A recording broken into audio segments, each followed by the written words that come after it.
Au pied de la ville. C'est la première fois que vous faisiez du kayak là dans la Seine? Oui. Non, deuxième. Mais là comme ça, oui, j'étais pas prête en plus. Vous êtes un peu mouillé là. Comment ça s'est passé? Simplement, en fait, ça glisse tout seul. Hein. C'est très agréable. On voit beaucoup d'endroits sur la Seine qui sont très propices à la baignade. Je prends par exemple même à Elbeuf, il y a une sorte de plage. Saint-Thomas-les-Elbeufs. À Saint-Thomas-les-Elbeufs, c'est ça. Et le courant ici, il est quasiment nul. Parce que l'idée après, c'est pas que toute la Seine soit baignable, que les gens puissent aller partout. C'est d'avoir des zones qui sont encadrées. C'est comme ça que c'est fait à différents endroits. Il y a des zones qui s'y prêtent pas. Souvent du fait des courants, etc. Mais il y a d'autres zones où ça peut. Bien sûr, ça fait des siècles que tout le monde se baigne dans la Seine et ça a été interdit juste sur une très courte période, entre 1930 et quelques et maintenant.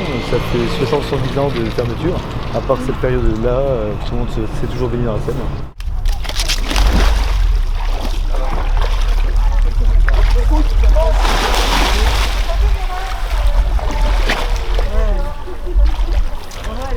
Elle est trop bonne. Mais c'est incroyable, moi je m'attendais pas à qu'elle soit aussi douce. C'est agréable.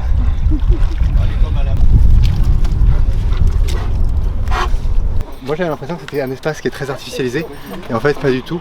Ça fait vraiment l'espèce d'un bain de forêt ou d'un bain de nature. C'est vraiment tout doux. Tout doux. J'espère que tout le monde pourra se baigner un jour parce que le bitume c'est difficile, c'est violent, il y a de la violence partout.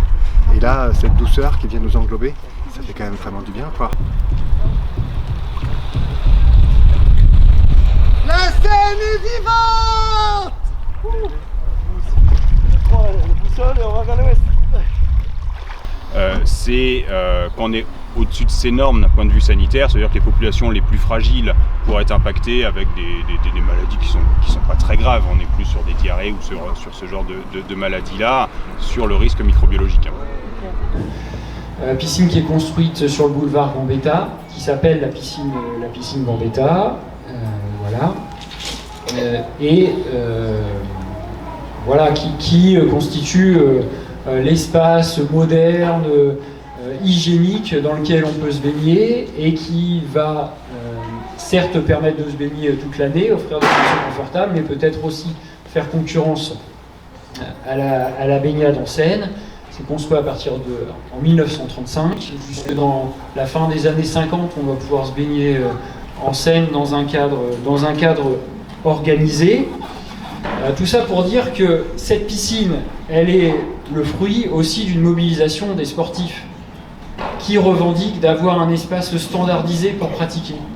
Et c'est pas un hasard si la fédération milite contre la baignade en Seine et fait passer la Seine pour un espace pollué, et qu'à ce moment-là se construit un discours qui dénigre en fait la baignade en Seine au profit justement d'investissements en faveur des piscines et d'espaces qui permettent de profiter aux nageurs.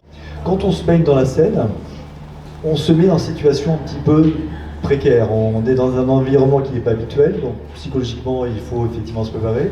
On est dans un environnement physique qui est un peu différent, une température différente, donc le corps va devoir se préparer et réagir avec les moyens du bord. Donc on va revivre en fait, c'est une forme de vie globale, à la fois psychique et physique, qui nous fait nous sentir bien. On s'approprie un milieu qui est un petit peu différent de l'habitude, mais on se sent mieux, on se sent régénéré, d'où peut-être le thème, le mythe de la fontaine de jouvence, qui fait qu'on est bien en sortant d'un bain. Donc je vous lirai pas le texte, mais l'idée c'est de donner une personnalité juridique à la nature, pas pour le fleuve, mais le fleuve et toutes les relations que cela crée pour les humains, pour les autres qu'humains et pour toute la diversité de ce que ça produit en termes d'usage. Donc si vous voulez flasher le QR code, vous aurez accès à la déclaration des droits de la Seine qui a été établie par les gardiens et les gardiennes de la Seine. Et demain, ils vont produire un procès contre les pollueurs de la Seine au musée Carnavalet à Paris. Un demi-mot, je vais juste dire rapidement la structure à laquelle j'appartiens, voilà, pour voir d'où ça vient. Donc, moi, je suis chargé de mission au sein du groupement d'intérêt public Seine-Aval. Donc, c'est une structure qui n'est pas forcément très connue, mais notre rôle, c'est d'apporter de la connaissance scientifique pour les gestionnaires de la partie estuaire de Seine, donc la région, les ports, les départements, les collectivités, etc., donc, qui sont un peu nos commanditaires, avec des questionnements sur l'environnement de la Seine, que nous on retranscrit à des scientifiques avec lesquels on travaille, et derrière on fait le lien dans l'autre sens, donc on relaie les découvertes, les avancées scientifiques aux gestionnaires. Et ce qu'on voit sur les graphes, donc nos couleurs bleu, jaune, rouge, c'est on est bon, on est moyen, on est mauvais. Les points blancs, c'est l'automne, l'hiver quand il fait froid, et puis ça donne, on aurait moins cette pratique-là. Et en noir, j'ai gardé les points juin, juillet, août, quand la température ou l'extérieur ou de l'eau est un peu plus favorable pour la baignade. Et vous voyez que finalement, on a quand même pas mal de points qui sont dans le bon, on a une majorité dans le moyen, et on n'est pas si mauvais que ça. Donc quand je disais tout à l'heure que la question est légitime, si on regarde sur les périodes qui seraient baignables, la question peut se poser et on a encore un cran de qualité à gagner, mais on n'est pas si loin de ça. Très peu de données, j'avais juste quelques données sur le caillis. Donc même chose, en blanc toute l'année, en noir plutôt nos données juin, juillet, août. Et on voit on est quand même moins bon. On est moins bon parce que finalement c'est un tout petit cours d'eau, ça dilue moins, donc un rejet ponctuel a forcément plus d'importance. On est moins bon, mais ça se trouve c'est peut-être plus facile à améliorer parce qu'il y a peut-être moins de rejets, et puis si le caillis n'est pas forcément super grand, donc c'est peut-être plus, même si on est plus loin, c'est peut-être plus facile à atteindre si on se donne cet objectif-là. Alors, ce qu'a dit tout à l'heure Cédric, il a dit la baignade est interdite là où elle n'est pas autorisée. En fait, ce qu'avait dit l'Agence régionale de santé, je m'excuse, hein, elle avait dit la baignade est autorisée là où elle n'est pas interdite. On a 2 heures. Je sais pas si... Si la nuance, c'est vrai, il y a une nuance. Elle disait ce qui est important, c'est de voir plus largement comment on réhumidifie la ville. En favorisant l'infiltration de la pluie, par exemple, il y aura de plus en plus d'orages, et il faut qu'il y ait de plus en plus d'endroits dans la ville où en fait, l'eau peut pénétrer dans le sol, et ça fera ça de moins en fait, qui arrivera dans la rivière, dans la Seine, et qui amènera en fait, son lot d'Escherichia coli et compagnie. Et ça, je crois que c'était vraiment intéressant. Il faut se réapproprier la Seine pour avoir envie de la protéger.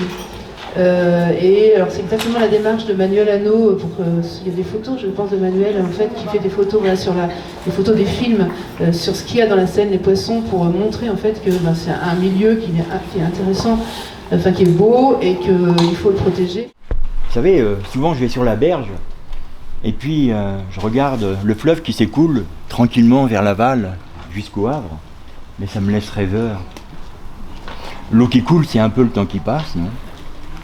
Et ça me fait penser à une histoire. Vous voulez que je vous la raconte ?